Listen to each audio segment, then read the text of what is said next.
Shalom, perkenalkan nama saya Lurina Wandosa, mahasiswi Sekolah Tinggi Agama Kristen Protestan Negeri Sentani, jurusan Pendidikan Agama Kristen semester 4A.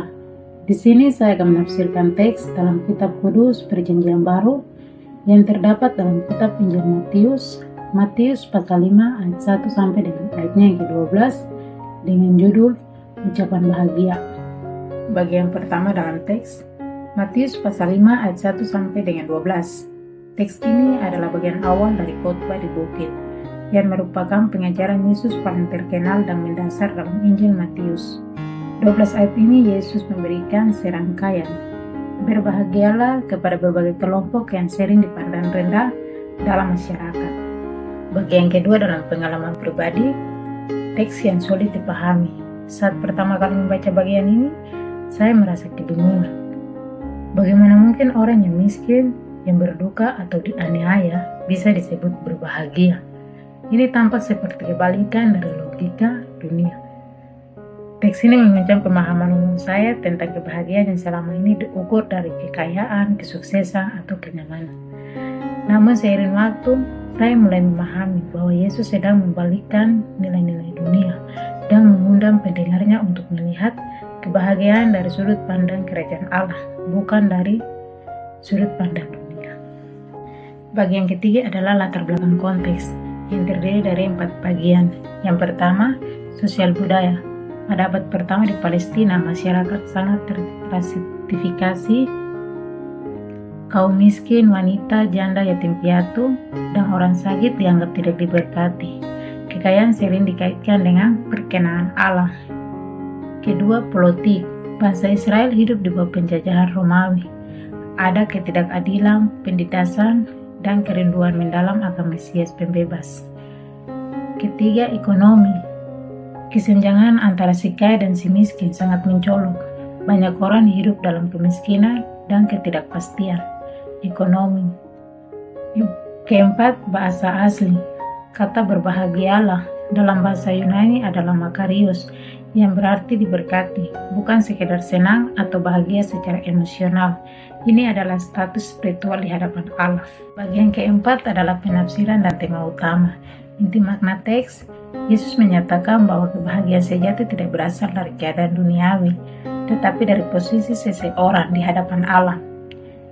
Dia memuliakan sikap hati yang rendah, haus akan kebenaran, lembut, pengasih, dan bersedia menderita demi kebenaran. Beberapa poin kunci: miskin di hadapan Allah, kesadaran bahwa kita tidak dapat menyelamatkan diri sendiri. Berduka bukan hanya kesedihan biasa, tetapi pertobatan dan keprihatinan atas dosa. Lapar dan haus akan kebenaran, kehausan akan hidup yang sesuai kehendak Tuhan, dianiaya oleh sebab kebenaran, penderitaan karena hidup setia kepada Allah, bukan karena kesalahan sendiri. Bagian kelima adalah nilai kebenaran dalam teks. Nilai-nilai yang dijunjung Yesus di sini adalah kerendahan hati, kehausan akan kebenaran dan keadilan, belas kasihan dan perdamaian, ketekunan dalam penderitaan, harapan akan upah surgawi. Semua ini menunjukkan bahwa kerajaan Allah bersifat terbalik dari nilai dunia. Kerajaan di mana yang kecil, lemah, dan tersingkir justru menjadi yang utama. Keenam adalah relevansi dan penerapan masa kini. Pertama, secara pribadi, teks ini mengajarkan saya untuk mengevaluasi kembali ambisi dan nilai hidup. Apakah saya mengejar kesuksesan menurut dunia atau hidup dengan integritas dan belas kasih menurut standar Allah. 2. Dalam kelompok. Sebagai komunitas, gereja atau kelompok iman dipanggil untuk menghidupi nilai-nilai ini, menjadi tempat bagi mereka yang tertindas, menciptakan keadilan sosial dan membawa damai.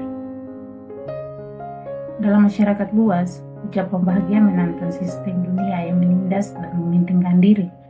Ini memberikan panggilan untuk menjadi agen perubahan, memperjuangkan keadilan, mengampuni dan hidup dalam kasih bahkan di tengah penganiayaan. Dengan demikian dapat disimpulkan bahwa di dalam Matius pasal 5 ayat 1-12 bukan sekedar kumpulan kalimat indah, tapi sebuah deklarasi revolusioner tentang siapa yang benar-benar berbahagia dalam pandangan Allah. Teks ini menantang kita untuk melihat hidup dengan cara yang baru dan menghidupi nilai-nilai kerajaan Allah dalam setiap aspek kehidupan kita. Sekian dan terima kasih. Shalom.